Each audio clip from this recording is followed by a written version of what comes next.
నేను మిర్చిలకు చేసిన ఆయిల్ మళ్ళీ రీయూజ్ చేస్తా. మేము చేసుకుంటాము.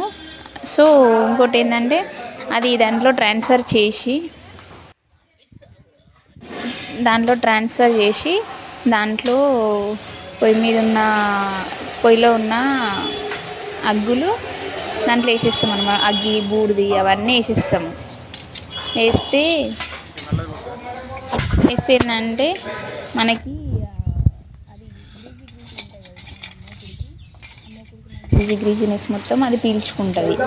వేడి అగ్గులు బూడిది పీల్చుకొని అది ఒక 5-10 మినిట్స్ ఉంటే మొత్తం పోతుంది. కాకపోతే నాకు అంత స్కోప్ లేదు, ఎందుకంటే పిల్లలు ఇద్దరు అటు ఇటు తిరుగుతున్నారు. మళ్ళీ అది ఎక్కడ టచ్ చేస్తారని తొందరగా ట్రాన్స్ఫర్ చేసేసి అది పెట్టేసి దానిపైన వెంటనే నీళ్ళు చల్లేస్తాను. పిల్లలు ముట్టుకుంటే ఇబ్బంది అవుతుంది కదా.